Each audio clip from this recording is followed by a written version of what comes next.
Hello everyone, for today's video guys is how to transfer money from PayPal to GCash.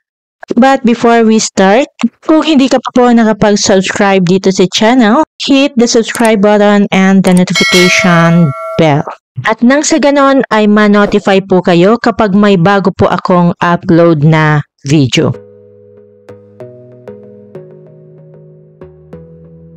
Okay, so hindi po tayo dito guys mag-open sa PayPal application. Okay, ang gagamitin po natin dito ay browser. Kahit po anong browser ay pwede natin gamitin dito. Okay, kung may mga nagtatanong naman po kung bakit browser po, nang sa ganun po ay magawa po natin lahat ng steps dito sa tutorial na to. Okay, so mag-open na po tayo ng ating browser and ang gagamitin ko po dito ay Google Chrome. And then, itype po natin yung paypal.com. Then, click natin tong login. Then, mag-enter po kayo dito guys ng inyong email address. Okay? Yung ginagamit nyo pong email address sa inyong PayPal account. Then, enter your password. At i-click na po natin tong login. Then, i-click po natin to. And choose wallet. Okay, then i-click po natin tong PayPal balance. So, as you can see guys, ang aking total balance ay 761.18 pesos. But yung 667.40 pesos ay nasa Philippine peso. At yung $1.67 ay nasa US dollars. So, kung gusto po pala natin ilipat or isend itong lahat na PayPal balance natin, kailangan po natin na ito ay i-convert itong 1.67 USD to PHP. Okay, and how to convert? Makikita po natin itong tatlong tuldok dito sa may $1.67. Okay, i-click lang po natin to. Then, i-click lang po natin itong convert at mapupunta tayo dito sa convert USD to PHP.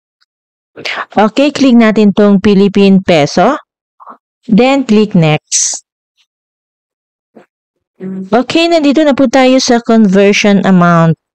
At maglalagay po tayo dito ng amount na i-convert natin from dollar to peso. Okay, and my available USD balance is $1.67. And itype po natin dito yung 167. And automatic na po siya guys na magkakaroon ng dot sa pagitan ng 1 at 6. So, wag na po natin lagyan ng dot.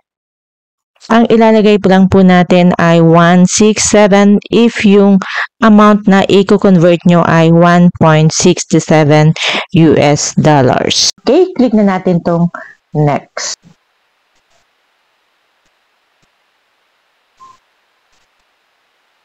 Yung amount po na 1.67 ay magiging 93.78 pesos. Then, i-click na po natin itong convert now. So, ayun guys, you converted 1.67 USD to 93.78 PHP. Okay, click na natin itong done. Okay, so ayan po guys, makikita natin ay nailipat na po natin dito sa PHP. Okay, to transfer this amount to our GCash account, okay, i-close lang po natin itong browser and i-open natin ang ating GCash application. Okay, mag-login po tayo dito.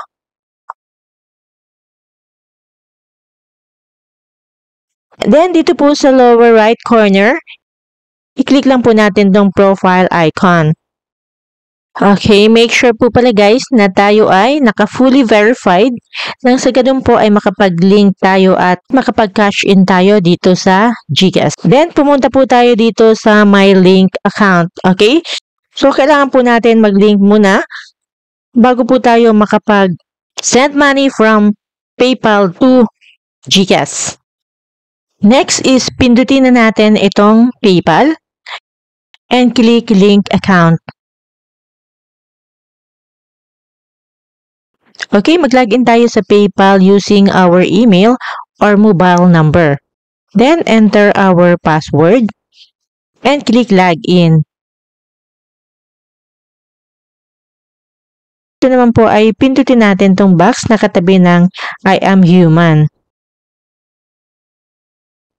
Click agree and connect for the privacy statement and terms and condition. Okay, PayPal account successfully linked to my GCash wallet. Then, click na natin tong okay. Okay, next is balik na po tayo dito sa homepage ng ating GCash account. At tayo po ay magka-cash in na. So, i-click po natin tong cash in. Then, i-close lang po natin yan. At i-search na lang natin dito yung PayPal. Okay, kapag nakita na natin or lumabas na po yung PayPal, ay i-click na natin to. At dito po ay mag-enter tayo ng amount na i-cash in natin sa GCash. Okay, makikita po natin dito yung aking PayPal balance na 761.18. Only PHP wallet balance po ang makikita natin dito. So, kailangan po natin na nakakonvert sa PHP ang ating foreign currency. Okay, at dito naman po sa minimum cash in amount is 500 pesos. So, kailangan po na at least 505 pesos ang ating PayPal balance. Kasi may 5 pesos or 1% convenience fee na po. Unlike po dati na wala. Okay, then i-click po natin tong next. Then, i-review natin to ensure na ang mga detalye ay tama. Okay, if you're satisfied, click proceed. Then, our cash in is being processed. And kailangan lang po natin mag-wait up to 24 hours. At makakatanggap din daw po tayo ng notification sa GCash inbox as soon as our transaction has been completed. Okay, then click na natin to. Okay. At balik na po tayo dito sa homepage ng ating GCash account. And puntahan naman natin tong GCash inbox. Instant po na na-cash in yung 500 pesos galing PayPal papunta po dito sa GCash. Actually po guys, ilang segundo lang po or wala pa pong 1 minute. Okay, silipin naman po natin ang aking PayPal account. So, ayan po guys, ay nabawasan na po ng 505 pesos. Okay, so ganun lang po kadali mag-transfer money from PayPal to GCash. Okay guys, I hope na natulungan kayo nitong video. At kung natulungan po kayo, please leave like and don't forget to subscribe. I greatly appreciate it. Okay, thank you for watching.